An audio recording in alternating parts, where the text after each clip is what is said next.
Hello everyone, welcome to physics Siddhant. तो आज के इस लेक्चर में हम लोग स्टार्ट करने जा रहे हैं chapter number 2 of electrostatics, that is electrostatic potential and capacitance. बहुत ही इंटरेस्टिंग सा चैप्टर है। तो ये हमारा पहला लेक्चर है इस चैप्टर के ऊपर में। और इस चैप्टर को स्टार्ट करने से पहले हम लोग अपना मैकेनिक्स का एक पोर्शन रिवाइज करेंगे। मैकेनिक्स का portion from work power energy, जिसमें हमने कंजर्वेटिव फोर्स के बारे में बातचीत करी थी।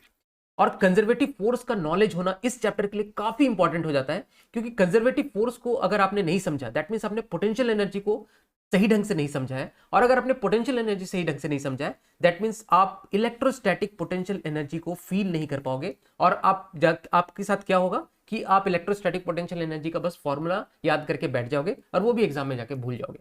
तो इसलिए अगर इसको सही ढंग से समझना है, सही ढंग से फील करना है, दैट मीन्स हमें मैकेनिक्स का ज्ञान होना, मैकेनिक्स के इस पोर्शन का पर्टिकुलरली ज्ञान होना कंजर्वेटिव फोर्स का काफी इंपॉर्टेंट हो जाता है। तो हम लोग इसको थोड़ा सा एक बार रिवाइज करेंगे और फिर इसके बाद हम लोग इलेक्ट्रोस्टैटिक पोटेंशियल एनर्जी की तरफ मूव करेंगे, ताकि हमें अच्छे तरीके से सारी चीजें समझ में आ जाए।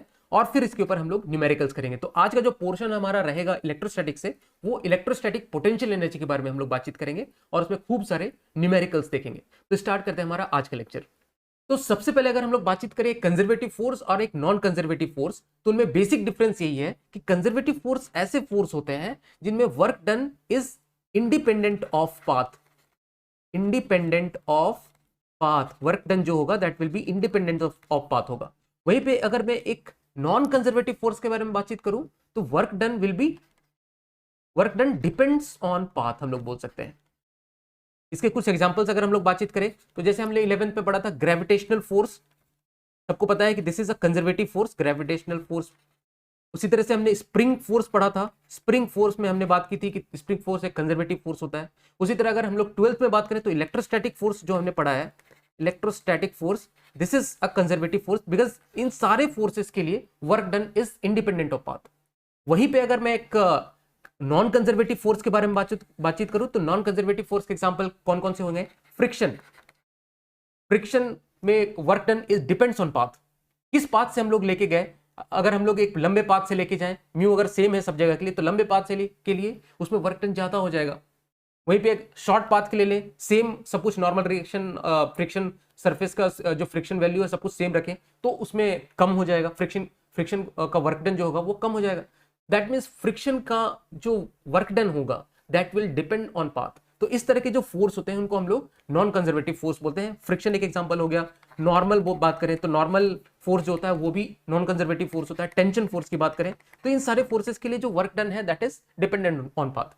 तो कंजर्वेटिव फोर्स की अगर हम लोग और थोड़ी डिटेल में बातचीत करें, तो सपोज मैं एक इस तरह से टावर में चढ़ जाता हूं, ठीक है, और इस टावर में से मैं इस बॉल को, सपोज एक केस में मैंने इस बॉल को ड्रॉप कर दिया, और वो ड्रॉप करने के बाद वो क्या हुआ, जमीन में इस तरह से पहुंच जाता है बॉल, और इस जो टावर की हाइट है h। तो इस केस में वर्क डन बाय ग्रेविटी क्या हुआ? इस केस में work done by gravity will be mgh। अगर यहीं पे मैं बॉल को इस डायरेक्शन में फेंक देता हूं, तो इस डायरेक्शन में बॉल इस तरह से प्रोजेक्टाइल मोशन करती हुई यहां पे पहुंचेगी। इस केस में भी वर्क डन बाय ग्रेविटी क्या हुआ? mgh। चाहे मैं इसको पूरी तरह से हॉरिजॉन्टल भी फेंक देता हूं, तो भी वो इस तरह का मोशन करती हुई ग्राउंड में इस तरह से गिरेगी। तो इस केस में work done by gravity that will be mgh. That means work done by gravity is independent of path, first, second और third, तीनों केस के लिए work done by gravity will be same, that is independent of path। अब अगर हम लोग conservative energy की further बातचीत करें, तो हमने ये चीज देखा था कि जो हम लोगों ने पोटेंशियल एनर्जी डिफाइन किया था that was defined only for a conservative force. तो यहां से मैं लिख देता हूं, potential energy is defined only for conservative force. Non conservative force के लिए हम लोग कभी भी पोटेंशियल एनर्जी को डिफाइन नहीं कर सकते हैं। और potential energy for conservative force को हमने किस तरह से डिफाइन किया था? Work done by conservative force that is equal to minus times of del U, that is U initial minus U final. Delta U क्या हो जाएगा? U final minus U initial, और उसका नेगेटिव हो जाएगा U initial minus U final. तो इस तरह से हमने work done by conservative force को इस तरह से हमने डिफाइन किया था। इसका एग्जाम्पल अगर हम लोग ले, सपोज मेरे पास एक स्प्रिंग है तो इस तरह से कंप्रेस्ड है, initially the spring is compressed, और this is suppose this is my x initially the spring is compressed and उसके जो spring constant है that is k, और इस तरह से एक ब्लॉक का टेस्ट है। अब जैसे ही इसको हम लोग छोड़ेंगे, ये कोई ये फर्दर अपने मीन पोजीशन की तरफ बढ़ना चाहेगा, और सपोज ये इसका कुछ फाइनल पोजीशन है, this is my x final. x initial से छोड़ा, स्प्रिंग उसको x फाइनल तक लेके गया, तो हम लोग यहां से बोल सकते हैं कि work done by spring work done by a conservative force that is equal to what, that is equal to minus times of del U. Suppose this is my position A, this is my position B, ये दो initial position और final position को A और B से मैं represent कर रहा हूं। तो वर्क डन बाय स्प्रिंग क्या हो जाएगा, वर्क डन बाय स्प्रिंग हो जाएगा U at A minus U at B, मतलब potential energy at A minus potential energy of B, U initial minus U final, and that is equal to work done by spring force. और इसको हम लोग किस तरह से represent कर सकते थे, अगर ये एक्स इनिशियल है और एक्स फाइनल, तो हम लोग बोलते थे this is equal to half के X initial square minus half के एक्स फाइनल स्क्वायर। तो इस तरह से हम लोग वर्क डन बाय स्प्रिंग को डिफाइन करते थे। ठीक है, उसी तरह से अगर हम लोग एक बॉल को अगर हम लोग देखें, एक बॉल को सपोज मैंने h हाइट पे इस तरह से रखा है, ठीक है, एक सपोज मेरे पास बॉल है जो कि ग्राउंड से h हाइट पे है। तो suppose this is my initial position, this is a and this is my final position b। तो ग्रेविटी हमें पता है कि gravity is a conservative force. तो इसमें अगर हम लोग वर्क डन बाय ग्रेविटी लिखना चाहें तो what is work done by gravity, that is equal to minus times of del U, यहां पे भी लिखेंगे। एंड इनिशियली इसकी potential energy what, U I U at A minus U at B, that is M G H हमने लिखा यहां पे, work done by gravity is M G H. ठीक है, that is negative times of change in potential energy. अच्छा, यहां पे एक बहुत ही खास बात ध्यान देने वाली है कि कभी भी हम लोग पोटेंशियल एनर्जी डिफाइन करते हैं, that is defined with respect to some reference. ठीक है, रेफरेंस का होना बहुत ज्यादा जरूरी होता है। अभी देखते हैं कैसे। सपोज हमने ये ग्रेविटी वाला एग्जांपल लिया, अब इस ग्रेविटी वाले एग्जांपल को अगर हम लोग देखें, this is my example number 2 and this is my example number 1। Gravity वाले एग्जांपल को देखो, इसमें हमने potential energy of A minus potential energy of B इस तरह से डिफाइन किया, और इन दो हमने ये चीज यहां पर बाय डिफॉल्ट ले लिया कि जो potential energy at the ground, ठीक है, potential energy at the ground is equal to 0। तो ये हमारा जो ग्राउंड हो गया, this is my reference point. ठीक है, ये जरूरी नहीं है कि ग्राउंड का पोटेंशियल एनर्जी इज 0। हम लोग कभी भी पोटेंशियल एनर्जी बात करते हैं तो हम लोग चेंज इन पोटेंशियल एनर्जी की बातचीत करते हैं। कभी हम लोग ऐसा नहीं बोलेंगे कि एग्जैक्ट इसका पोटेंशियल एनर्जी ये है, this is it's potential energy, इस पोजीशन पे इसकी पोटेंशियल एनर्जी ये है, इस तरह से हम लोग डिफाइन नहीं करते हैं। अगर हम लोग ये चीज बोल रहे हैं कि इसकी पोटेंशियल एनर्जी, एक सपोज एक बॉल को हम लोगों ने h हाइट तक ऊपर लेके गए, एक बॉल को h हाइट तक ऊपर लेके गए और बोलेंगे कि इसकी पोटेंशियल एनर्जी mgh है, बट इनडायरेक्टली हम लोग ये भी बता रहे हैं कि mgh अगर इसकी पोटेंशियल एनर्जी है तो एक चीज छुपा हुआ है उस चीज में कि ग्राउंड का पोटेंशियल हमने 0 कंसिडर किया है। ठीक है, अगर h हाइट पे इसकी potential energy mgh with respect to what, with respect to ground, मतलब एक रेफरेंस पॉइंट हमें देना है। अगर हमने ग्राउंड की पोटेंशियल एनर्जी को 0 नहीं मान के कुछ mgh मान लिया होता तो h हाइट पे जो बॉल की जो पोटेंशियल एनर्जी होती वो 2 mgh हो जाती। तो इस तरह से हम लोग पोटेंशियल एनर्जी की को रेफरेंस के टर्म्स में हम लोग बातचीत करते हैं। With reference to what, mgh बोला है, दैट मींस ग्राउंड का हमने 0 मान रखा है। तो हमेशा पोटेंशियल एनर्जी को सबसे पहले चेंज के पोटेंशियल एनर्जी का चेंज हम लोग हमेशा डिफाइन करते हैं, एग्जैक्ट पोटेंशियल एनर्जी नहीं डिफाइन करते। और कहीं पर अगर हम लोग बोल रहे हैं कि इसकी पोटेंशियल एनर्जी ये है, दैट मींस हमने एक रेफरेंस पॉइंट चूज किया हुआ है। उसी तरह से अगर हम लोग स्प्रिंग सिस्टम की बातचीत करें तो स्प्रिंग ब्लॉक सिस्टम में हमने जो इस तरह से वर्क डन डिफाइन किया, that is change in potential energy. That means अगर हम लोग suppose x final is my mean position, इसको मैंने मीन पोजिशन डिफाइन किया है। ठीक है, तो मैं बोल सकता हूं कि एक्स इनिशियल, तो x initial was suppose x, एक स्प्रिंग जो है वो x तक दबा हुआ था, उसके बाद हमने छोटा रिलीज किया, वो अपने मीन पोजीशन पे गया, मीन पोजीशन पे गया इस तरह से। तो हम लोग बोलेंगे कि उसकी पोटेंशियल एनर्जी क्या थी, जब हमने उस दबा रखा था उस समय उसकी पोटेंशियल एनर्जी क्या थी, तो उसकी पोटेंशियल एनर्जी हम लोग सिंपली बोल देते हैं हाफ के एक्स स्क्वायर। उसकी पोटेंशियल एनर्जी इज इस तरह का कंडीशन में हाफ के एक्स स्क्वायर। बट हाफ के x square with respect to what, हमने ये चीज मान लिया है कि मीन पोजीशन पे उसकी जो पोटेंशियल एनर्जी है, उसकी जो potential energy at mean position that is equal to 0। तो with respect to mean position हमने बात किया कि इसकी potential energy at this position xi equals to x that is half के एक्स स्क्वायर। तो यहाँ पे x final square that means ये मेरे पास मीन पोजीशन है, तो अगर x फाइनल मीन पोजीशन मैंने लिया है तो ये 0 हो जाएगी, और इस तरह से हमने हाफ के एक्स स्क्वायर इसको डिफाइन किया। इसमें हमने ये चीज मान लिया कि मीन पोजीशन में मेरी जो पोटेंशियल एनर्जी है दैट इज इक्वल टू 0। तो इस तरह से हम लोग एक रेफरेंस के टर्म्स में ही सिर्फ पोटेंशियल एनर्जी को डिफाइन करते हैं। अब अगर हम लोग इस पे फर्दर बातचीत करें तो सपोज किसी ने मुझे एक रैंडम सा फोर्स उठा के दे दिया और पूछा बताओ ये कंजर्वेटिव फोर्स है या नॉन कंजर्वेटिव फोर्स है, तो मैं कैसे डिसाइड कर पाऊंगा। तो सपोज अगर मैं कंजर्वेटिव फोर्स के लिए बात करता हूं, एक कंजर्वेटिव फोर्स के इन्फ्लुएंस में अगर मैं एक पार्टिकल को from point A to point B move कराता हूं और मैं वर्क डन कैलकुलेट करना चाहता हूं, तो work done will be independent of path. तो किसी भी पाथ में अगर मैं लेके जाता हूं तो work done from A to B that will be independent. तो work done from A to B मैं इस तरह से डिफाइन करता हूं under the influence of a conservative force. ठीक है, अब ए टू बी जाने के बाद वो वापस आता है under the influence of that conservative force, the same conservative force के इन्फ्लुएंस पे बी टू ए वापस आता है। तो उस पर जो वर्क डन होगा दैट विल बी, अगर मैं वर्क डन बोलूं, work done from B to A.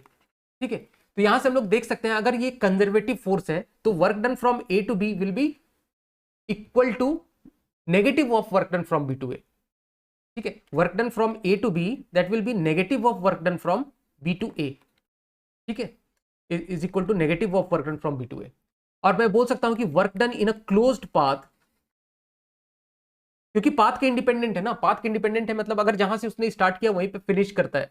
ठीक है, ए से उसने स्टार्ट किया और ए पे ही आके रुकता है, तो work done in a closed path that will be equal to zero. इसको दोनों तरीके से, इस तरह से समझ सकते हैं, इस तरह से समझ सकते हैं। तो work done in a closed path that is equal to zero. और मैं अगर फोर्स के टर्म्स में बात करूं, एफ कंजर्वेटिव वर्क डन हम लोग कैसे लिखते हैं, force conservative dot d are, F dot d are इस तरह से लिखते हैं ना। अगर वन डायमेंशन में कंसिडर करें तो एफ डॉट डी एक्स लिखते हैं। अगर थ्री डायमेंशन में तो d r will be d x i cap plus d y j cap plus d z k cap. तो इस तरीके से हम लोग डिफाइन करते हैं तो एफ डॉट डी आर को। तो अगर मैं एक क्लोज्ड पाथ में इसको डिफाइन करना चाहूं एफ डॉट डी आर को, तो मैं यहां पर एक क्लोज्ड इंटीग्रल, इस तरह से साइक्लिक इंटीग्रल बोलते हैं, and this term equal to zero for a conservative force. ये इसका मतलब ये हुआ कि इस चीज का मतलब है कि work done in a closed path, work done in a closed path that is equal to zero.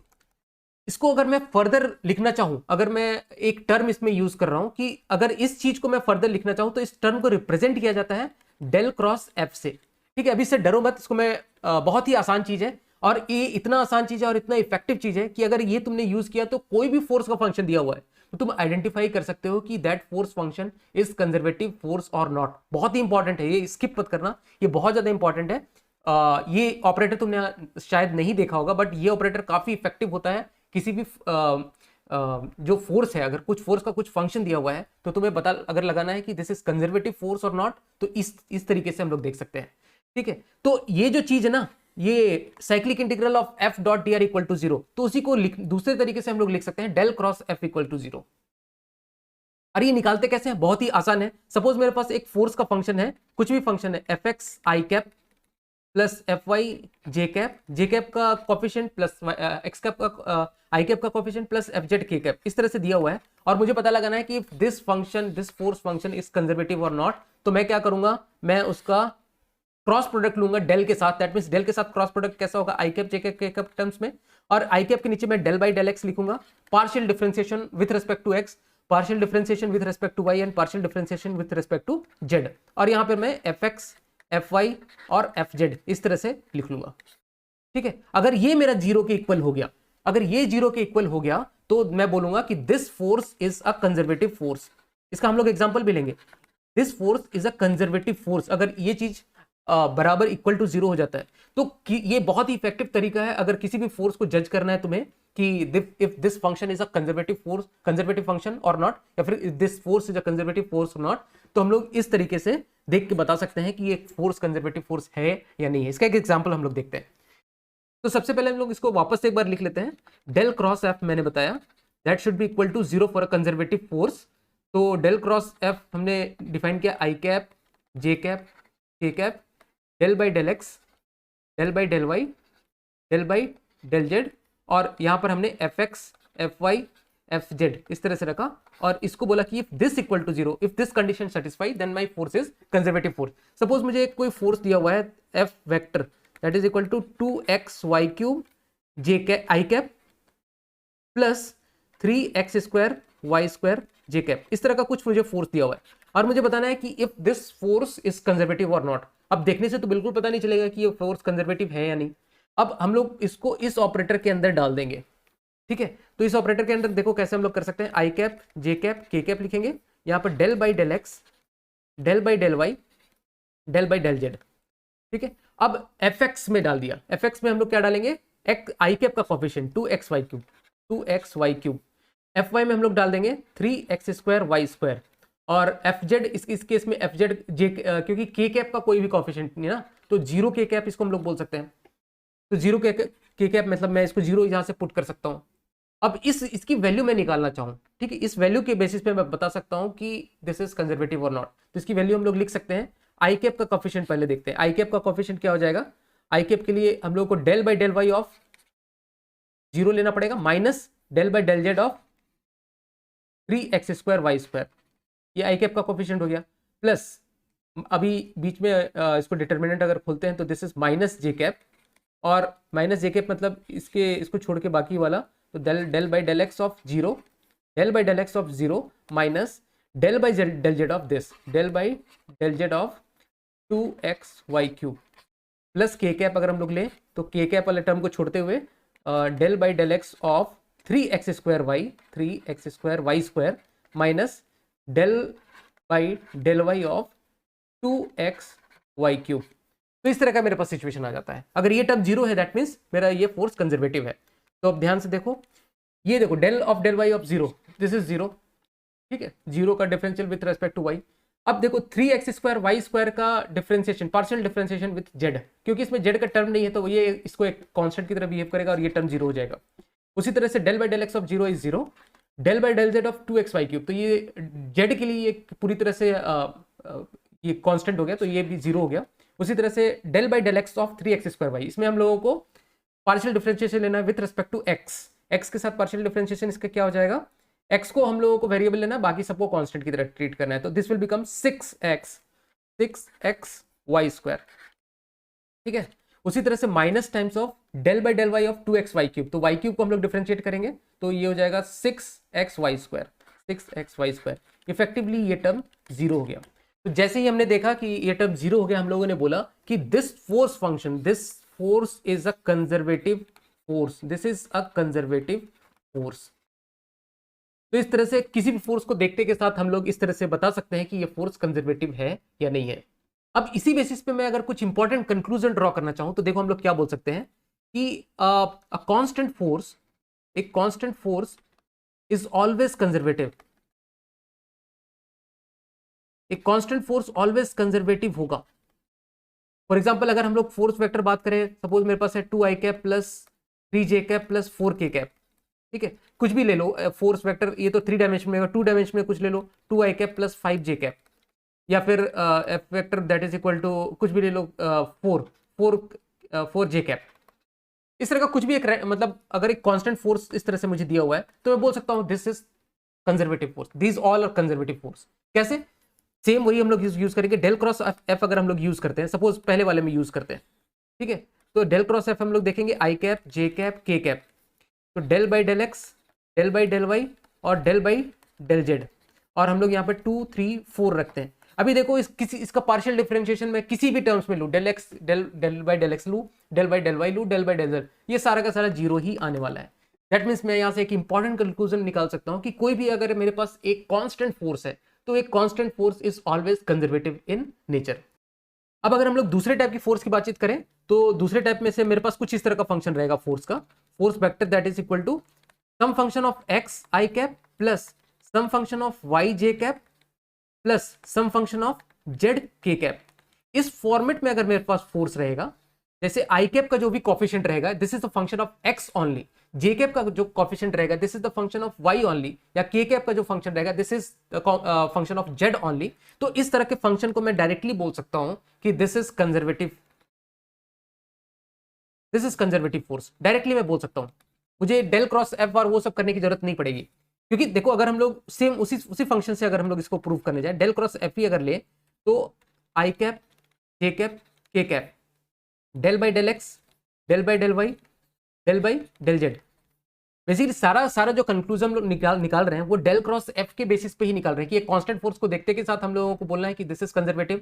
उसी तरह से इस तरह के जो फोर्स रहेंगे जिसमें F x i cap plus F Y j cap plus F Z k cap, मतलब आई कैप का जो कोफिशिएंट रहेगा that is only the function of x. Suppose मैं बोल रहा हूँ कि this is suppose F vector मैंने लिया हुआ है कुछ एक्स स्क्वायर आई cap plus Y cube j cap plus Z k cap, इस तरह से मेरे पास कुछ है फंक्शन। तो इस तरह फंक्शन को अगर हम लोग टेस्ट करें तो एक्स स्क्वायर वाई क्यूब, यहाँ पे वाई क्यूब और ये जेड। अभी देखो अगर मैं इसका डेल क्रॉस एफ निकालने की कोशिश करूं तो ये जीरो ही आने वाला है। क्यों? क्योंकि आई कैप का देखो del by del y of z लेंगे तो ये जीरो आ जाएगा, del by del z of y cube लेंगे तो ये जीरो आएगा, क्योंकि डेल बाई डेल एक्स के साथ हम एक्स का तो नहीं ले रहे पार्शियल डिफरेंशिएशन, हम लोग वाई का या जेड का ही ले रहे हैं। उसी तरह से वाई के साथ डेल बाई डेल वाई के साथ हम लोग एक्स स्क्वायर और जेड का ही लेंगे पार्शियल डिफरेंशिएशन। उसी तरह del by z del z के साथ हम लोग एक्स स्क्वायर और वाई क्यूब का ही लेने वाले हैं। ठीक है, तो इस तरह का जो फंक्शन रहेगा तो यहां से मैं डायरेक्टली देख के बता सकता हूं कि this is going to be zero, because partial differentiation of y का function only and partial differentiation of z का function only with respect to x, that is going to be zero, and same for del by del y and del by del z. तो इस तरह से हम लोग बोल सकते हैं कि एक इस तरह का जो फंक्शन रहेगा जिसमें F x i cap format रहे, F x i cap plus F Y j cap plus F Z k cap, तो ये एक कंजर्वेटिव फोर्स है। इसका एक एग्जांपल हम लोग देखते हैं। सपोज मैं बोलता हूं मेरे पास एक स्प्रिंग ब्लॉक सिस्टम है,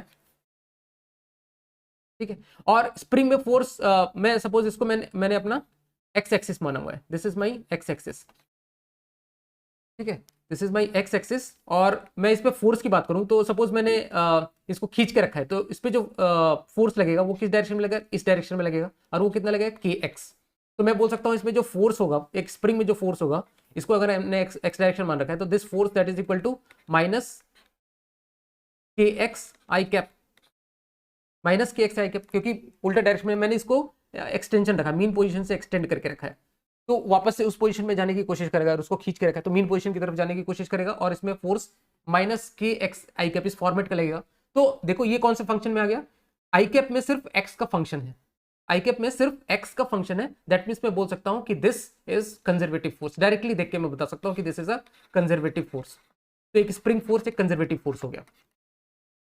तो इसी तरह से अगर हम लोग एक ग्रेविटेशनल फोर्स की बातचीत करेंगे, सपोज मेरे पास दो मास है m1 और m2, इस तरह से दो मास है, और इन दोनों के बीच का सेपरेशन को मैं x बोल रहा हूं, और ये x एक्सिस में इस तरह से पड़ा हुआ है। तो ये जो x एक्सिस मैंने चूज किया है, ये कोई भी एक्सिस चूज कर सकते हैं, ठीक है, मैं अपना एक्सिस शिफ्ट भी कर सकता हूं, ये मेरे हाथ में, मैं एक्सिस किस डायरेक्शन में रखना चाहूं, मैं किसको अपना x एक्सिस बोलना चाहूं, ये सारा चीज मेरे ऊपर है, ठीक है। तो इस तरह से अगर सपोज x एक्सिस में रखा हुआ है, दोनों के बीच का सेपरेशन को मैं x बोल रहा हूं इस तरह से, तो इस पे जो ग्रेविटेशनल फोर्स है, force due to gravity, that will be equal to what, g m1 m2 by x square, ठीक है, और उसका जो डायरेक्शन किस तरफ में होगा, आई कैप डायरेक्शन में होगा। तो हम लोग यहां से देख सकते हैं g m1 m2 तो कांस्टेंट हो गया, और जो मेरे पास फोर्स है, फोर्स आई कैप वाला जो फोर्स है, that is the function of x, that is proportional to 1 upon x square, some k constant upon x square, that means where constant is g m1 m2। तो यहां से हम लोग को देखने वाली बात है कि it is proportional to 1 by x square, and 1 by x square के प्रोपोर्शनल मतलब ये एक फंक्शन हो गया, x का एक फंक्शन है, आई कैप में x का फंक्शन। अगर इसी को मैं y एक्सिस ट्रीट करता तो यहां पर मैं y बोलता, और मैं बोलता कि y में j कैप में y का फंक्शन है, क्योंकि एक्सिस मेरे ऊपर है ना, एक्सिस में किस डायरेक्शन में मानना चाहूँ, मैं एक्सिस को किस तरह से घुमाना चाहूँ, ये दोनों जो मासेस है उनको ज्वाइन करता हूँ, मैं एक एक्सिस चूज कर लूँ, उसको मैं एक्स एक्सिस बोलूँ, उसको मैं वाई एक्सिस बोलूँ, उसको मैं जेड एक्सिस बोल दूँ, ठीक है। बट यहाँ पर देखने वाली बात है कि जिस भी एक्सिस में हम लोग बातचीत करेंगे तो फोर्स जो है वो के अपॉन एक्स स्क्वायर का फॉर्मेट में इस तरह से आएगा, के अपॉन वाई स्क्वायर भी आ सकता है, के अपॉन जेड स्क्वायर भी आ सकता है, बट जो फोर्स होगा दैट विल बी, जैसे आई कैप है अगर हमने माना है, तो आई कैप है तो उसका जो फोर्स का डायरेक्शन होगा वो अलोंग द लाइन ज्वाइनिंग ही होगा। अगर दोनों को मैंने आई कैप एक्स एक्सिस में रखा है तो दोनों को लाइन ज्वाइनिंग करता हुआ जो एक्सिस है वो एक्स एक्सिस होगा, और लाइन ज्वाइनिंग के अलोंग ही फोर्स लगने वाला है। तो ये जो फोर्स होगा ग्रेविटेशनल फोर्स भी एक तरह का कंजर्वेटिव फोर्स, यहां से हम लोग बोल सकते हैं कि इस फॉर्मेट से हम लोग बोल सकते हैं कि ग्रेविटेशनल फोर्स भी एक कंजर्वेटिव फोर्स हो गया। तो इसी तरह से मैंने बताया था एक बार कि सेंट्रल फोर्सेस, जितने भी सेंट्रल फोर्सेस होते हैं, सेंट्रल फोर्सेस, ठीक है, सेंट्रल फोर्सेस के बारे में अभी मैं यहाँ पर डिटेल में बातचीत नहीं करूंगा, बट सेंट्रल फोर्सेस ऐसे फोर्सेस होते हैं जिसमें जो भी फोर्स लगता है towards the origin, away from the origin, मतलब अलोंग द लाइन ज्वाइनिंग, जो भी इस तरह के फोर्सेस रहते हैं अलोंग द ओरिजिन और अवे फ्रॉम द ओरिजिन, ठीक है, अलोंग मतलब दोनों आ गया, टुवर्ड्स और अवे। तो इस तरह से जैसे ग्रेविटेशनल फोर्स में हम लोग बातचीत करें तो line joining m1 and m2, इन दोनों को ज्वाइन करते हुए लाइन के अलोंग ही ये फोर्स लगे, that gravitational is a central force. उसी तरह से हम लोग एक इलेक्ट्रोस्टैटिक फोर्स की बातचीत करें तो इलेक्ट्रोस्टैटिक्स में इलेक्ट्रोस्टैटिक फोर्स भी जो लगेगा वो line joining q1 and q2, दो चार्ज के बीच में फोर्स लग रहा हो, बिल्कुल सिमिलर टू ग्रेविटेशनल फोर्स। उसमें भी GM1m2 GM1 by x square इसमें लिखा हुआ है ग्रेविटेशन में, तो वहां KQ1Q2 बाई आर स्क्वायर हो जाता है। ठीक है, KQ1Q2 बाई आर स्क्वायर। तो आर को अगर हम लोग एक्स डायरेक्शन में मान लेते हैं, Q1 Q2 को हमने एक्स एक्सिस में रखा है या वाई एक्सिस में रखा है, तो यहाँ बिल्कुल सिमिलर तरीके से हम लोग प्रूव कर सकते हैं कि ये साफ दिख भी रहा है कि this is a conservative force. ठीक है, क्योंकि अगर आई कैप है तो उसमें एक्स का फंक्शन होगा, जे कैप है तो उसमें वाई का फंक्शन होगा, और के कैप है तो उसमें जेड का फंक्शन होगा। तो इस तरह से हम लोग ग्रेविटेशनल फोर्स को बिल्कुल सिमिलर तरीके से, जैसे हमने ग्रेविटेशनल फोर्स को जैसे हमने बताया था कि this is conservative in nature, उसी तरह से हम लोग इलेक्ट्रोस्टैटिक के केस के लिए बोल सकते हैं कि this is also conservative in nature, and both these forces are kind of central forces. In fact all central forces are conservative in nature. तो इस तरह से हम लोग आइडेंटिफाई कर सकते हैं कि कोई भी फोर्स हमें दिया हुआ है तो हम लोग बता सकते हैं कि दिस इज कंजर्वेटिव और नॉट। अब अगर हम लोग वापस से अपने इलेक्ट्रोस्टैटिक्स के पोर्शन में आ जाते हैं, तो अभी तक हमने मैकेनिक्स से क्या सीखा कि work done by any conservative force that is equal to minus times of del U. ये चीज हमने मैकेनिक्स से सीख लिया है। तो अगर हम लोग इलेक्ट्रोस्टैटिक पोटेंशियल एनर्जी के टर्म्स बातचीत करें, इलेक्ट्रोस्टैटिक का वर्क डन, इलेक्ट्रोस्टैटिक फोर्स का वर्क डन लिखे, क्योंकि वो भी एक कंजर्वेटिव फोर्स है, ये चीज हमने देखा। तो work done by electrostatic force that can also be written as minus times of del change in potential energy. तो इस तरह से हम लोग potential energy of electrostatic force को डिफाइन करने की कोशिश करते हैं। सपोज मेरे पास एक चार्ज है जो कि फिक्स्ड है एट दिस पॉइंट। सपोज यहाँ पर एक ओरिजिन है, यहाँ पर मैं एक चार्ज Q1 चार्ज है उसको मैंने फिक्स कर दिया, अब ये यहाँ से मूव नहीं करेगा। एक दूसरा चार्ज सपोज यहाँ से R1 दूरी पे है Q2, जिसकी दूरी यहाँ से इज R1 सपोज यहाँ पे रखा हुआ है, और इसको जब रिलीज किया गया तो यहाँ से रिलीज होते वो, क्योंकि इलेक्ट्रोस्टैटिक फोर्स लग रहा होगा इसके ऊपर, और ये Q2 से चला गया, R1 से चला गया, इसके पोजीशन नया पोजीशन हो गया सपोज R2, ये Q2 यहां से यहां तक मूव कर गया। तो अगर हम लोग इलेक्ट्रोस्टैटिक्स के टर्म्स में अगर इसका पोटेंशियल एनर्जी को डिफाइन करने की कोशिश करें, तो हम लोग बोल सकते हैं कि सपोज यहां पर R1 पोजीशन पे इसकी जो पोटेंशियल एनर्जी थी दैट इज UR1, और R2 पोजीशन पे इसकी जो पोटेंशियल एनर्जी थी दैट इज UR2। तो R1 to R2 electrostatic force का जितना वर्क डन होगा that will be change in potential energy, negative change in potential energy. तो मैं बोल सकता हूं कि work done by electrostatic force from R1 to R2 that is equal to UR1 minus UR2। Change in potential energy को मैं लिखता हूं R2 minus R1, final minus initial, लेकिन negative times of change in potential energy, इसलिए मैंने UR1 U initial minus U final लिखा हुआ है इलेक्ट्रोस्टैटिक फोर्स का वर्क डन। अब इलेक्ट्रोस्टैटिक फोर्स अगर हम लोग देखें तो क्योंकि ये एक वेरिएबल फोर्स है, तो किसी भी पॉइंट पे सपोज यहाँ से x डिस्टेंस पे अगर हम लोग बातचीत करें, x डिस्टेंस पे जो इसकी जो फोर्स होगी वो क्योंकि इसका हर जगह पे इसका जो फोर्स है वो वेरिएबल है, तो इसका जो फोर्स को इसके जो वर्क डन होगा इसको हम लोग को इंटीग्रेट करना पड़ेगा बेसिकली। तो x डिस्टेंस पे इसका जो फोर्स लग रहा होगा वो कितना लग रहा होगा, KQ1Q2 बाई एक्स स्क्वायर, और dx डिस्प्लेसमेंट के लिए इसका जो वर्क डन होगा वो KQ1Q2 force into dx f dot dx इस तरह से होगा। और हम लोग मान रहे हैं कि फोर्स के डायरेक्शन में ही इसका डिस्प्लेसमेंट हो रहा है, इसी डायरेक्शन में हो रहा है f डॉट dx। ठीक है, जिस डायरेक्शन में फोर्स है उसी डायरेक्शन में इसका डिस्प्लेसमेंट हो रहा है, क्योंकि इलेक्ट्रोस्टैटिक फोर्स के इन्फ्लुएंस में ही ये मूव कर रहा है। तो इसका अगर हम लोग इंटीग्रेट करें इस चीज को from R1 to R2, from position R1 to R2, इस चीज को इंटीग्रेट करें, that should be equal to change in potential energy from UR1 to UR2, UR1 minus UR2, negative of change of potential energy. इस चीज को अगर हम लोग इंटीग्रेट करें तो ये KQ1Q2 1 अपॉन एक्स स्क्वायर का माइनस 1 अपॉन एक्स हो जाएगा, और माइनस 1 अपॉन एक्स अगर हो गया तो इसको हम लोग लिख सकते हैं 1 upon R1 minus 1 upon R2। Minus मैंने एकोमोडेट कर लिया R1 टू R2 लिमिट के लिए, that is equal to UR1 minus UR2। अब एक चीज हमने बहुत इंपॉर्टेंट चीज वहां पे बात की थी कि पोटेंशियल एनर्जी हम लोग डिफाइन करते हैं with respect to some reference. तो यहां पे भी हम लोग जो रेफरेंस लेते हैं वो हम लोग ये मानते हैं कि potential energy at infinity that is equal to 0। ठीक है, इंफिनिटी पे हम लोग अपना रेफरेंस लेते हैं। रेफरेंस मैं कहीं भी ले सकता हूं, ऐसा नहीं है कि मुझे इंफिनिटी पे रेफरेंस ऐसा इंफिनिटी पे ही लेना है, लेकिन हम लोग ऐसा मानते हैं कि इंफिनिटी पे जो potential energy that is equal to 0, उस बेसिस पे किसी भी पॉइंट पे हमको अगर पोटेंशियल एनर्जी डिफाइन करना होगा उस रेफरेंस पॉइंट के बेसिस पे, तो हमारे लिए इजी होगा। कैसे, वो हम लोग देखते हैं। सपोज मैं बोलता हूं कि इस केस में जो R2 है दैट गोज टू इंफिनिटी, मतलब R1 से लेके इंफिनिटी तक वो इलेक्ट्रोस्टैटिक फोर्स वर्क डन करता है। तो R2, if R2 is infinity here, तो मैं बोल सकता हूं UR2 को मैं 0 बोल देता हूं, और 1 अपॉन R2, क्योंकि 1 अपॉन इंफिनिटी विल बी 0, और यहां से हम लोग देख सकते हैं UR1 को मैं बहुत बढ़िया तरीके से लिख सकता हूं KQ1Q2 बाई R1। तो ये इस तरह से मेरे लिए डिफाइन करना पोटेंशियल एनर्जी को बहुत ही आसान हो गया, क्योंकि मैंने R1 के टर्म्स में बहुत, इसमें कुछ भी कॉम्प्लेक्सिटी नहीं है, बहुत आसान तरीके से हम लोग, अगर हमने इन्फिनिटी को पोटेंशियल को उसको इन्फिनिटी का पोटेंशियल एनर्जी को जीरो कंसिडर कर लिया, तो किसी भी पॉइंट पे पोटेंशियल लिखना मेरे लिए बहुत ही आसान हो जाएगा। ठीक है, रेफरेंस में कुछ भी चूज कर सकता हूं, लेकिन मैंने चूज किया, या फिर जो भी हम लोग यूनिवर्सली एक्सेप्टेड है, जैसे पोटेंशियल एनर्जी ऑफ जो भी अर्थ है, जो ग्राउंड पे हम लोग पोटेंशियल एनर्जी को जीरो मानते हैं, उसी बेसिस पे हम लोग बोलते हैं कि एक बॉल को हम लोग h हाइट तक लेके गए तो उसकी पोटेंशियल एनर्जी mgh। उसी तरह से स्प्रिंग के केस में हम लोग क्या बात करते हैं कि जो उसके मीन पोजीशन पे अगर हमने उसकी पोटेंशियल एनर्जी जीरो मान ली, तो एक्स कंप्रेशन या एक्स एक्सटेंशन पे उसकी जो पोटेंशियल एनर्जी हो जाएगी वो हाफ के एक्स स्क्वायर हो जाएगी।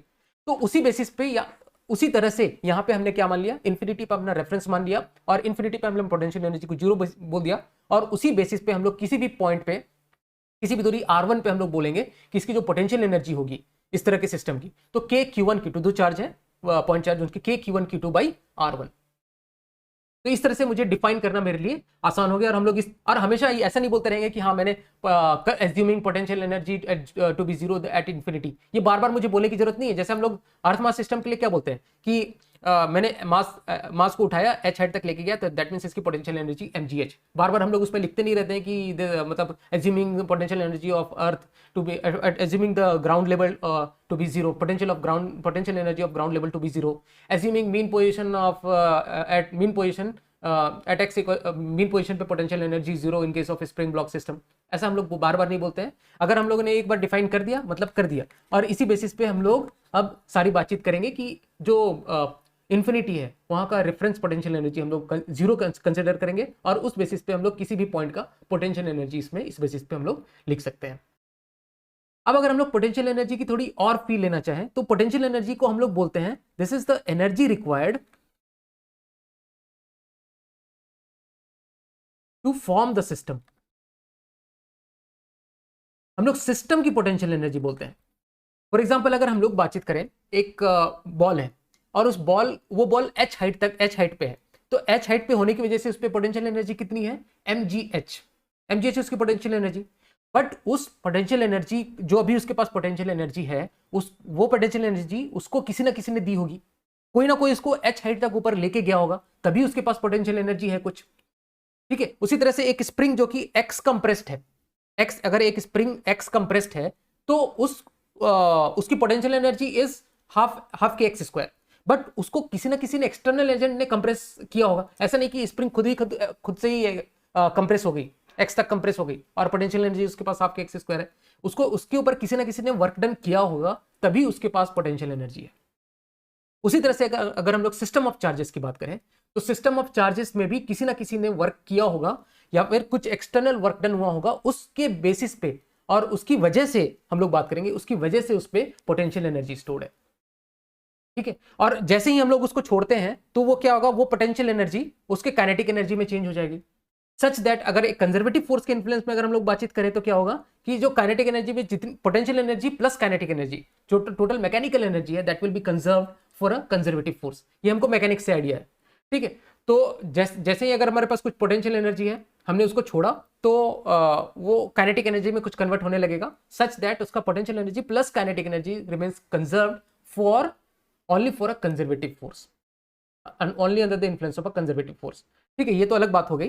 तो इसको अगर हम लोग इस टर्म्स में समझने की कोशिश करें, पोटेंशियल एनर्जी को कुछ इस टर्म में हम लोग डिफाइन करें, this is the energy required to form the system. Suppose मेरे पास एक सिस्टम ऑफ चार्जेस है। अब अगर हम लोग इलेक्ट्रोस्टैटिक्स के टर्म्स में बातचीत करें, तो एक सिस्टम ऑफ चार्जेस है। अब उस सिस्टम ऑफ चार्जेस के पास कुछ पोटेंशियल एनर्जी है, Q1 है, Q2 है, और उसके बीच में कुछ सेपरेशन है, तो उसकी वजह से कुछ पोटेंशियल एनर्जी है Q1 और Q2 की वजह से, जो हमने देखा था K Q1 Q2 by R। ये चीज तो है, बट इस सिस्टम को फॉर्म करने के लिए उस पर वर्क डन हुआ होगा, और वो वर्क डन ही उसके पोटेंशियल एनर्जी के टर्म्स में, पोटेंशियल एनर्जी के फॉर्म में स्टोर हो रही होगी। तो इस चीज को हम लोग समझते हैं। सपोज मेरे पास एक चार्ज है, मैं एक सिस्टम बनाने की कोशिश कर रहा हूँ, Q1 और Q2 का एक सिस्टम बनाने की कोशिश कर रहा हूँ। तो उसके लिए क्या किया, मैंने एक चार्ज Q1 रखा। ठीक है, इस चार्ज Q1 को मुझे मूव कराने के लिए, अगर मैं इसको धीरे धीरे मूव कराता हूँ, कुछ वेलोसिटी इंपार्ट नहीं करता हूँ, तो इस चार्ज को मूव कहीं पर भी मुझे ले जाने के लिए कोई भी फोर्स लगाने की जरूरत नहीं है, क्योंकि इस पर कुछ भी फोर्स नहीं लग रहा है। अगर ये एक अकेला सा चार्ज है, तो इस पर कोई भी एक्सटर्नल फोर्स नहीं है। तो इसको मूव कराने के लिए मुझे फोर्स लगाने की जरूरत नहीं, ये आसान, मतलब अगर मैं इसको धीरे धीरे मूव कराऊं सच दैट इसकी काइनेटिक एनर्जी चेंज ना हो, तो इस चार्ज को मूव कराने के लिए मुझे कोई भी फोर्स लगाने की जरूरत नहीं है। ठीक है, तो इस Q1 चार्ज को सपोज मैंने यहां पे रखा है, अब मैं एक दूसरा Q2 चार्ज लेके आ रहा हूं। कहां से लेके आ रहा हूं मैं? इंफिनिटी से इधर से लेके आ रहा हूं। मैं एक सिस्टम फॉर्म करना चाह रहा हूं मैं Q1 और Q2 चार्ज का, जिसकी वजह से हम लोग पोटेंशियल एनर्जी की बातचीत करेंगे। तो एक Q2 चार्ज को मैं इंफिनिटी से लेके आ रहा हूं, और कैसा ला रहा हूं? स्लोली, बहुत ही धीरे धीरे लेके आ रहा हूं, स्लो। मेरे पास बहुत ही फुर्सत है, बहुत इतना इतना फुर्सत है कि मैं उसको इतना स्लोली लेके आ रहा हूं कि उसकी जो वेलोसिटी है वो चेंज नहीं हो रही है। बहुत ही एकदम बिल्कुल धीरे धीरे धीरे धीरे आराम आराम से मैं इस चार्ज को इधर से धीरे धीरे लेके आ रहा हूं। ठीक है, अब यहां पे क्या होगा कि जैसे ही ये under the influence of this Q1 charge आएगा, इसके ऊपर इसके इसके इसके ऊपर कौन सा फोर्स लग रहा होगा? Q1 की वजह से इलेक्ट्रिक फील्ड होगा और उसकी वजह से इस पे फोर्स लग रहा होगा। और वो फोर्स कितना लग रहा होगा? ये फोर्स इस डायरेक्शन में लग रहा होगा। Q2 सपोज यहां पर इस पोजीशन पे है, तो इसमें एक इलेक्ट्रोस्टैटिक फोर्स लग रहा हो, एफ इलेक्ट्रोस्टैटिक में बोल रहा हूं, ये K Q1 Q2 by are square लग रहा होगा। अगर इनके बीच का सेपरेशन, सपोज मैं x के टर्म्स में बात करूं, अगर इनके बीच का सेपरेशन इज x, तो हम लोग बोल सकते हैं कि F electrostatic force is that is equal to electrostatic force is K Q1 Q2 by x square. इस तरह का फोर्स लग रहा होगा। और मुझे अगर इसको स्लोली लेके आना है, अगर मुझे धीरे धीरे इसको लेके आना है, तो मुझे भी हर समय पे एक्सटर्नल फोर्स एक लगाना पड़ेगा इस पे।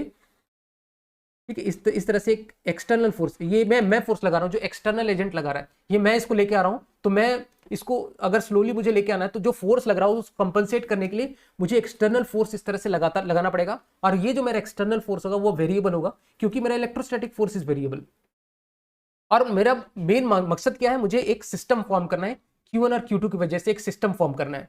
और मैं इसको अगर स्लोली लेके आना चाहता हूं, अगर मैं इसको बहुत धीरे धीरे लेके आना चाहता हूं, तो force of external force should be equal to electrostatic force negative time में, नेगेटिव साइड से। ठीक है, मतलब मुझे इलेक्ट्रोस्टैटिक फोर्स के ऑपोजिट में, मुझे इलेक्ट्रोस्टैटिक फोर्स के ऑपोजिंग डायरेक्शन में मुझे एक एक्सटर्नल फोर्स लगाना पड़ेगा, जो कि मैं लगाऊंगा और मैं उसको धीरे धीरे लेके आऊंगा। तभी अगर ये नहीं लगा रहा होता तो वो इलेक्ट्रोस्टैटिक फोर्स की वजह से भाग जाता। लेकिन मुझे उसको मेंटेन करना है, उसको उसकी जो स्पीड है उसको बहुत ही स्लो रखनी, नेग्लिजिबली स्लो रखनी, बहुत धीरे धीरे लेके आना है। तो मुझे एक्सटर्नल फोर्स उसमें लगाना पड़ेगा, और वो मेरे एक्सटर्नल फोर्स भी वेरिएबल होगा। तो सपोज मैं बोलता हूं कि यहां से इंफिनिटी से लेके यहां तक लाने में, इस चार्ज को इंफिनिटी से लेके यहां तक लाने में, इस पोजीशन पर तक लाने में, जो ये वाला पोजीशन है, इंफिनिटी से लेके एक्स वाले पोजीशन तक लाने में मुझे कुछ वर्क डन करना पड़ा होगा। तो वर्क डन मैं बोल सकता हूं कि work done by external force, मेरे द्वारा जो वर्क डन होगा, मैं जो वर्क डन करूंगा वो सेम वर्क डन होगा by electrostatic force opposite direction में। मैंने उसको जितना मूव किया under the influence of F external, electrostatic ने उसको मूव किया, लेकिन उसका डायरेक्शन ऑपोजिट था, तो वर्क डन उसका ऑपोजिट होगा। और इसमें net work done will be zero. Net work done, क्योंकि मेरा एक्सटर्नल फोर्स अगर इलेक्ट्रोस्टैटिक फोर्स के बराबर है और ऑपोजिट डायरेक्शन में है, और मैं जितना वर्क डन कर रहा हूं और इलेक्ट्रोस्टैटिक फोर्स भी उतना ही वर्क डन कर रहा है, तो F work done by external force is equal to minus times of work done by electrostatic force. और work done by electrostatic force, इस यहां से हम लोग क्या क्या लिख सकते हैं? Work done by electrostatic force हम लोग यहां से देखना चाहें तो work done by electrostatic force from infinity to point, इसको एक्स को आर ले लो, इंफिनिटी टू पॉइंट आर लाने में वर्क डन बाई ये क्या हो जाएगा? इलेक्ट्रोस्टैटिक फोर्स क्या हो जाएगा?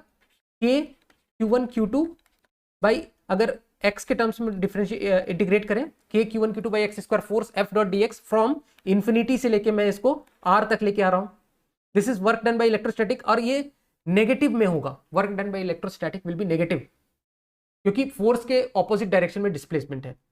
फोर्स जिस डायरेक्शन में इलेक्ट्रोस्टैटिक फोर्स जिस डायरेक्शन में लग रहा है उसके ऑपोजिट डायरेक्शन में, किसी भी पॉइंट पे इलेक्ट्रोस्टैटिक फोर्स इस डायरेक्शन में लग रहा है इलेक्ट्रोस्टैटिक्स, और डिस्प्लेसमेंट किस डायरेक्शन में हो रहा है? उसके ऑपोजिट डायरेक्शन में। That means work done by electrostatic that will be negative of this term.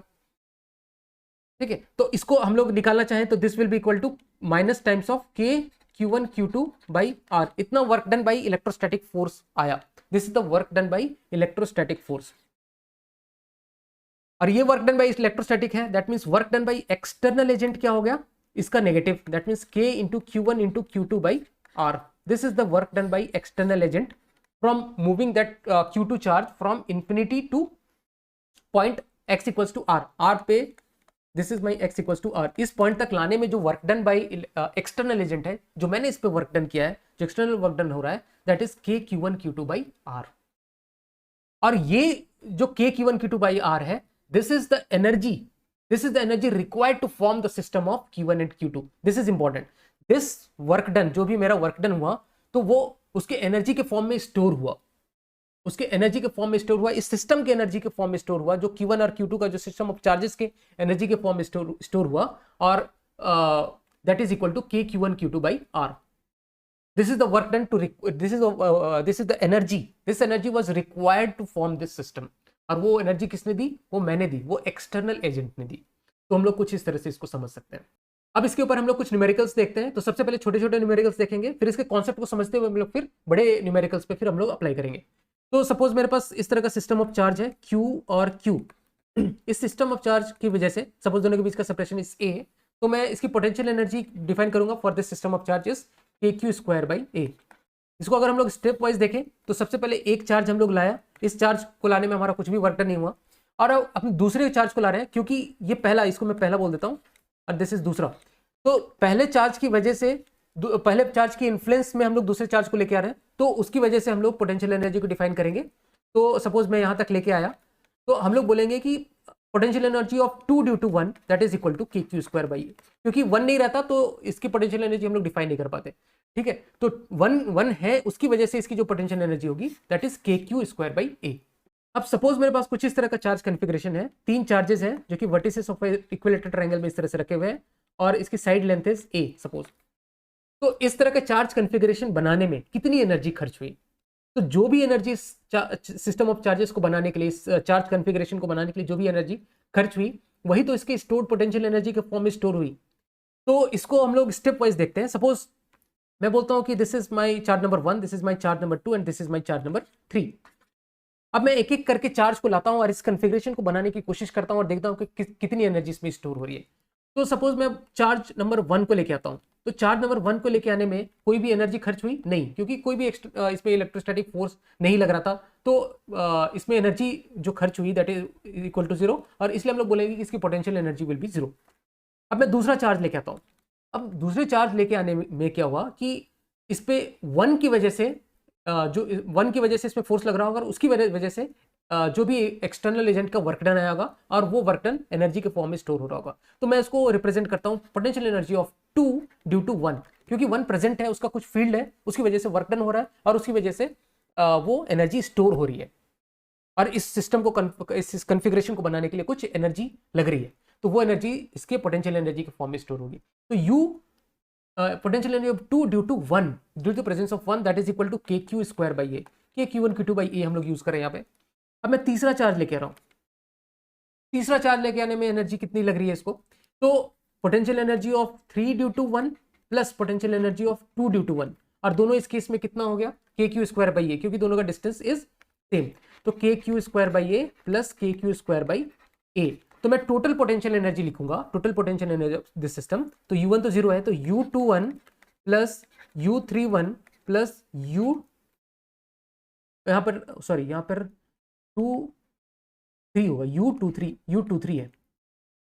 Potential energy of 3 due to 2, तो U32 यहाँ पे लिखेंगे, ठीक है। तो U32 that is equal to KQ square by A plus KQ square by A plus KQ square by A। तो ये 3 KQ square by A। तो इस सिस्टम की जो पोटेंशियल एनर्जी होगी, या फिर energy stored in this system, या फिर एनर्जी जो कि खर्च हुई इस सिस्टम को बनाने के लिए, that is equal to 3 KQ square by A। अब सपोज मेरे पास कुछ इस तरह का चार्ज कॉन्फ़िगरेशन दिया हुआ है, एक स्क्वायर है जिसके कि वर्टिसेस में इस तरह से Q Q Q Q 4 charge इस तरह से रखे हुए हैं, और मुझे बताना है कि इस चार्ज सिस्टम ऑफ चार्ज को फॉर्म करने के लिए कितनी एनर्जी खपत हुई, या इसमें कितनी एनर्जी स्टोर्ड है। तो मैं इसको नंबरिंग दे देता हूँ 1 2 3 4। हम लोग इसको स्टेप वाइज करें ताकि हमें चीज क्लियर होती जाए, ठीक है। हम लोग कर क्या रहे हैं, पोटेंशियल एनर्जी का फील आ जाना चाहिए। तो मैं बोलूंगा पहला चार्ज लाने की वजह से इसमें U1 that will be equal to 0। दूसरे चार्ज की वजह से, दूसरे चार्ज लाएंगे तो पहले चार्ज की वजह से उसमें पोटेंशियल एनर्जी स्टोर होगी, that will be U of 2 due to 1 हम लोग बोलेंगे that is KQ square by A। Side length इसकी A है। अब मैं तीसरा चार्ज लेके आ रहा हूं।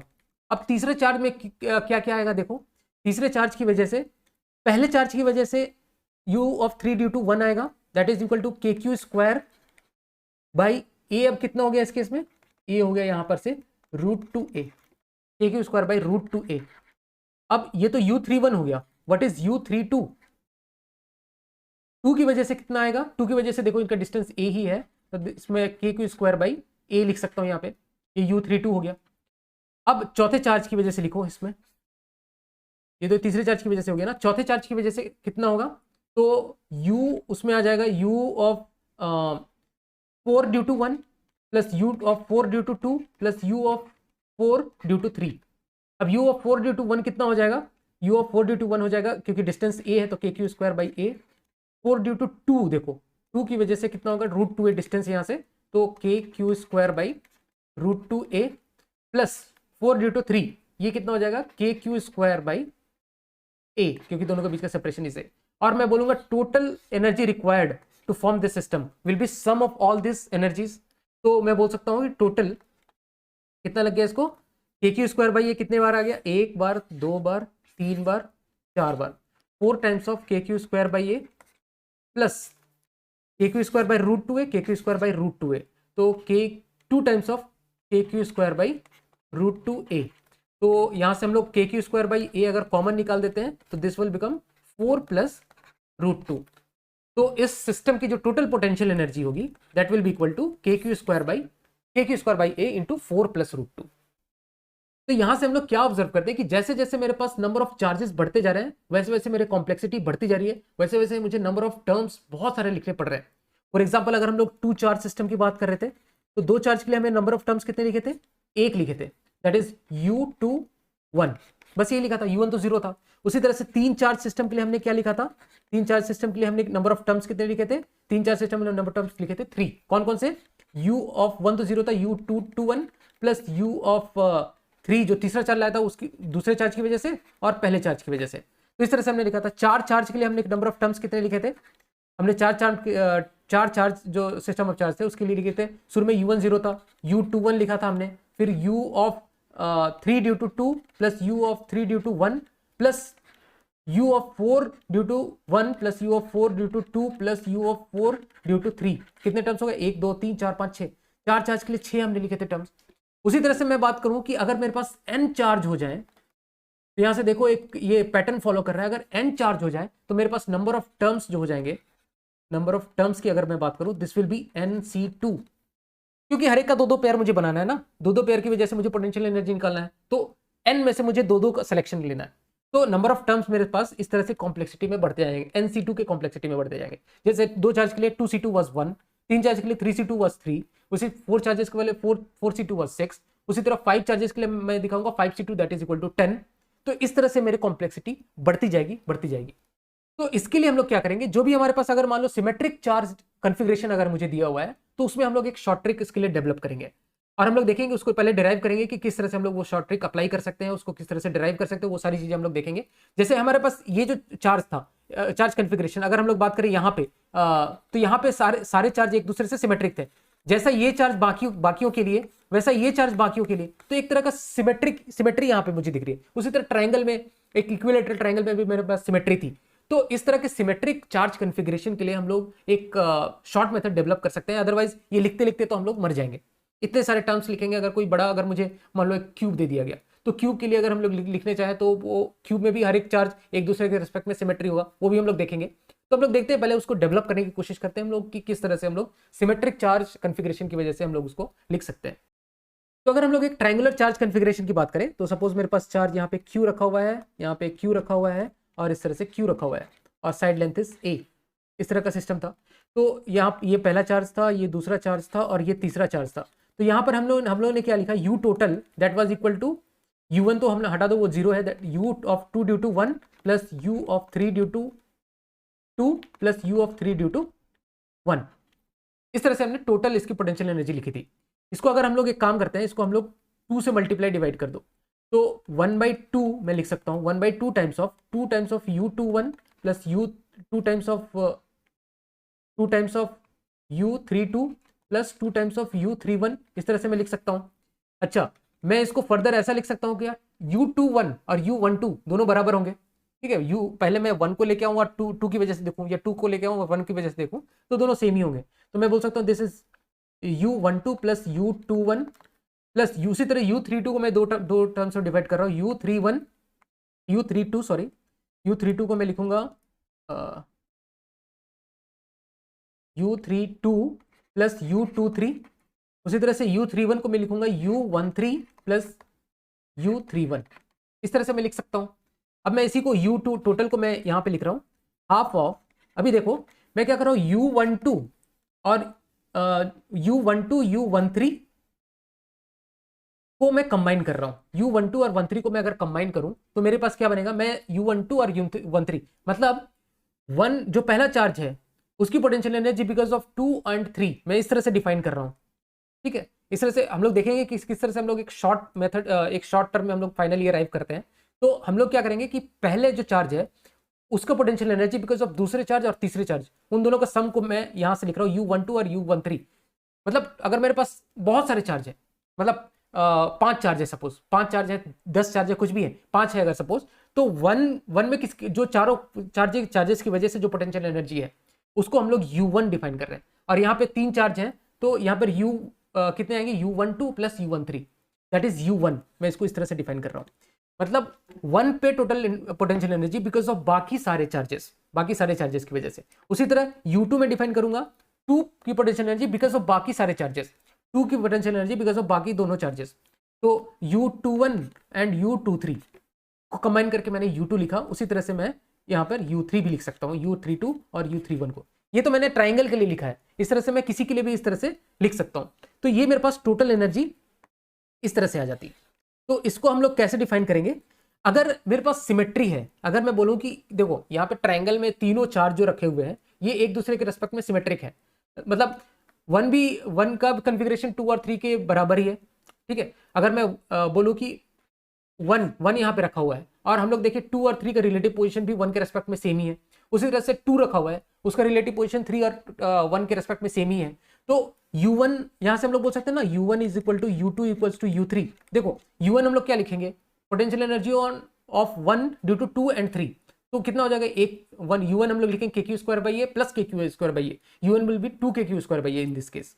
उसी तरह u2 के लिए भी देखो, u2 क्योंकि relative position of 3 and 1 is same, तो u2 भी कितना हो जाएगा, kq square by A plus kq square by A that is 2kq square by A. तो यहाँ तीनों सेम हो जाएंगे। अगर इस तरह का सिमेट्रिक चार्ज कॉन्फ़िगरेशन है मेरे पास में, तो u1 equals to u2 plus u3, u1 equals to u2 equals to u3, इस तरह से हम लोग लिख सकते हैं। और इसको हम लोग u टोटल को इसी तरह से लिख लेंगे, क्योंकि यहाँ पर तीन टर्म्स है ना, तो u1 u2 u3 अगर बराबर है तो मैं एक के लिए निकाल दूंगा 3/2 इंटू u1, इस चीज को मैं ऐसे लिख सकता हूँ u टोटल बराबर, क्योंकि u1 u2 u3 अगर बराबर है तो एक का लिख लेंगे ना, उसको 3 टाइम्स ऑफ u1 मैं बोल दूं, और 3/2 ऑफ u1, ये मेरे पास टोटल पोटेंशियल एनर्जी को हम लोग एक सिमेट्रिक चार्ज के लिए इस तरह से डिफाइन कर देंगे। तो यहां से अगर हम लोग जनरलाइज करें, अगर मेरे पास ये तो 3 चार्ज कॉन्फ़िगरेशन है, अगर मेरे पास n चार्ज कॉन्फ़िगरेशन दिया हुआ रहता, n चार्ज कॉन्फ़िगरेशन रहता और सारे सिमेट्रिक रहते एक दूसरे के रेस्पेक्ट में, तो मैं u टोटल बोल देता n/2 ऑफ u1। सारे अगर सिमेट्रिक होते तो n/2 1 में इस तरह से डिफाइन कर देता। अब इसी मेथड को यूज करते हुए मैं अगर ये चार्ज कॉन्फ़िगरेशन के लिए अगर पोटेंशियल एनर्जी डिफाइन करना चाहूं, जो कि हमने लंबे लंबे टर्म्स देखे थे, तो इसके हम लोग कैसे डिफाइन करेंगे। सपोज ए है सबका, साइड लेंथ इज ए, एक स्क्वायर रखा हुआ है, इसमें चारों वर्टिसेस में क्यू चार्ज रखे हुए इक्वल मैग्नीट्यूड के, और इसके लिए मुझे पोटेंशियल एनर्जी डिफाइन करना होगा। तो मैं क्या करूंगा, क्योंकि सारे चार्ज एक दूसरे के रेस्पेक्ट में सिमेट्री में है, तो मैं क्या करूंगा, सिर्फ पहले वाले के लिए, पहला दूसरा तीसरा चौथा, पहले वाले के लिए मैं डिफाइन कर दूंगा पोटेंशियल एनर्जी, और मैं कैसे लिखूंगा, n/2 टाइम्स ऑफ u1 लिखना पड़ेगा। और यहां पर n क्या है, नंबर ऑफ चार्जेस क्या है, 4, 4/2 टाइम्स ऑफ u1 मैं बोल दूंगा। तो u1 कितना हो जाएगा, 4/2 that means 2 times of u1, u1 कितना हो जाएगा, तो ये सपोज 2 है, दिस इज माई 1 है, दिस इज 3 है, सपोज दिस इज 4। तो सबसे पहले हम लोग 2 के लिए बात करें, u1 बस निकालना मुझे, तो u1 के लिए पहले मैं 2 के रेस्पेक्ट में निकालूंगा, that is kq square by A. ठीक है, उसी तरह से 3 के लिए मैं लिखूंगा, तो 3 के लिए कितना हो जाएगा, ये distance √2a, kq square by √2a। उसी तरह से 4 के लिए लिखूंगा, तो मैं लिखूंगा kq स्क्वायर बाई a, और यही मेरी टोटल u टोटल हो जाएगी, क्योंकि हमने बाहर 4/2 u1 कंसिडर कर लिया। बाकियों के लिए मुझे कैलकुलेट करने की जरूरत नहीं, क्योंकि वो ऑलरेडी n/2 वाले टर्म्स में हमने ऑलरेडी कंसिडर कर लिया है। तो u टोटल मैं डायरेक्टली यहां से बोल सकता हूं 2 times of 2 kq square by a plus kq square by √2a, 2 को अंदर ले जाएंगे तो this is 4kq²/a plus √2kq²/a। तो इस तरह से हम लोग शॉर्टकट तरीके से सिमेट्रिक चार्ज डिस्ट्रीब्यूशन के लिए, सिमेट्रिक चार्ज कॉन्फ़िगरेशन के लिए हम लोग पोटेंशियल एनर्जी को निकाल सकते हैं। अब सपोज मेरे पास चार्ज कॉन्फ़िगरेशन कुछ इस तरह का है, एक क्यूब है और क्यूब के जो सारे वर्टिसेस में इस तरह से चार्ज रखे हुए हैं Q Q Q equal magnitude के। तो मैं पहले चार्ज रख देता हूं। Suppose this is my Q, this is my Q, Q Q Q Q, यहाँ भी क्यू, यहाँ भी Q, and side length of this cube, ये क्यूब है मेरे पास में, दैट इज ए। और मुझे बताना है कि इस सिस्टम की पोटेंशियल एनर्जी क्या है, या फिर हम लोग बोलेंगे कि इस चार्ज कॉन्फ़िगरेशन को बनाने के लिए कितना एनर्जी खर्च हुआ। अब इसको हम लोग कैसे सॉल्व करें? अगर हम लोग डायरेक्टली अगर पुराने मेथड से जाते तो एक एक टर्म लिखते लिखते तो हम लोग मर जाते इसमें, ठीक है। अब हम लोग इसमें क्या करेंगे, हम लोग शॉर्ट ट्रिक लगाएंगे जो हमने ऑलरेडी डिराइव कर रखा है। तो देखो यहाँ पे हर एक चार्ज जो है वो बाकी अदर चार्जेस के रेस्पेक्ट में सिमेट्रिक है, बिल्कुल वैसे ही बिहेव कर रहा है। बाकी चार्जेस की जो रिलेटिव पोजीशन है किसी एक चार्ज का बाकी चार्जेस से जो रिलेटिव पोजीशन है वो सेम है, तो हम लोग वही वाला यूज करेंगे। n/2 टाइम्स ऑफ u1 में बोल दूंगा, बस किसी एक चार्ज को पकड़ लो, इसको मैं बोल देता हूँ, दिस इज माई सपोज 1। तो ये चार्जेस है 2 3 4 5 6 7 8, तो टोटल मेरे पास n इसमें 8 हो गया, n = 8। तो 8/2 u1, या फिर हम लोग बोल सकते हैं सिंपली u टोटल में बोलूं, this is u total that is 4 times of u1, simply 4 times of u1।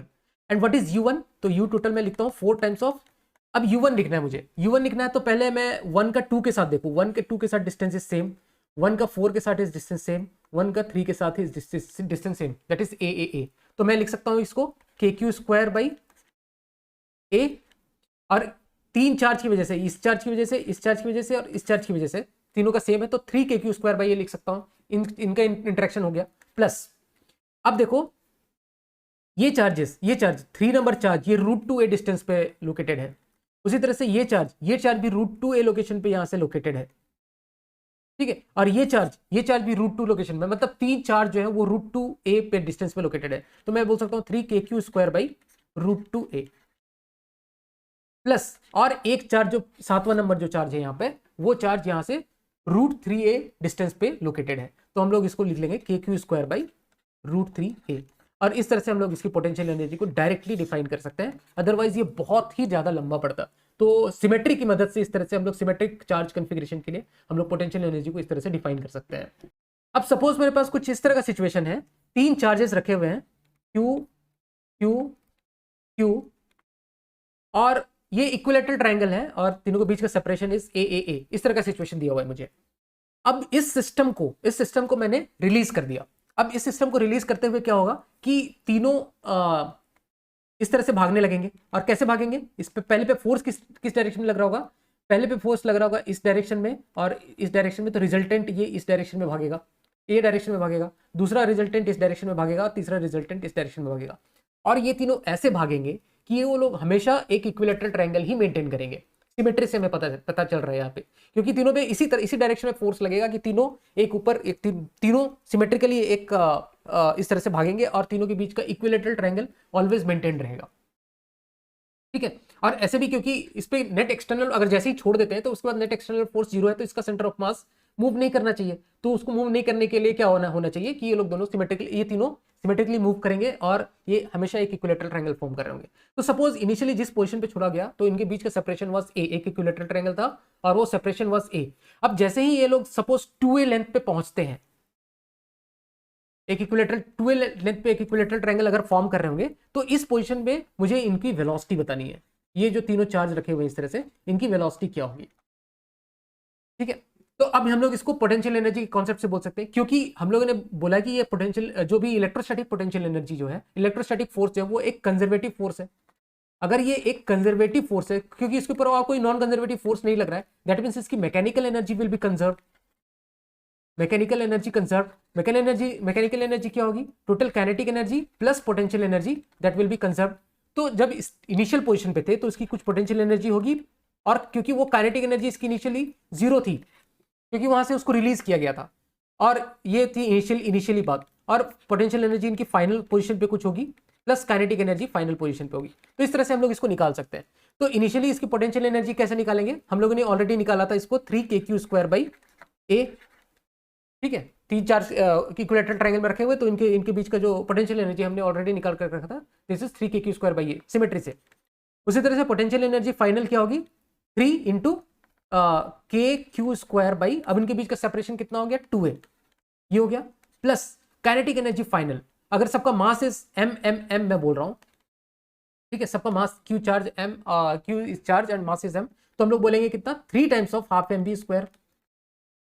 ठीक है, तो यहां से हम लोग देख सकते हैं कि 3 कैंसिल आउट हो गया, और ये कितना बचा, kq²/a, kq²/2a, तो इस तरह इस यहाँ पे आ गया, kq²/2a हो जाएगा, that is equal to half mv², और यहाँ से 2 भी कैंसिल आउट हो जाएगा, और v की जो वैल्यू है, mv² की वैल्यू आ गई kq²/a, और यहाँ से मैं बोल सकता हूँ v की जो वैल्यू आ जाएगी, that is equal to v² की वैल्यू आ जाएगी kq²/ma, and v is equal to root of k, बाहर आ जाएगा, अंदर रहने दो, kq²/ma। तो इस तरह से हम इसकी वेलोसिटी को बेसिकली कैलकुलेट कर सकते हैं। तो इस तरह से कुछ अच्छे न्यूमेरिकल प्रॉब्लम भी इस पे बनाए जा सकते हैं, इस पे बेस्ड, जो भी मैकेनिकल एनर्जी कंजर्वेशन पे बेस्ड, या फिर कंजर्वेटिव नेचर का जो भी क्वेश्चंस, कुछ भी क्वेश्चंस इसके ऊपर फ्रेम किए जा सकते हैं। तो इस तरह से इस तरह के क्वेश्चन को हम लोग सॉल्व कर सकते हैं। तो आज का लेक्चर हम लोग यहीं पे खत्म करेंगे, मिलते हैं नेक्स्ट लेक्चर में एक नए टॉपिक के साथ, तब तक के लिए थैंक यू सो मच।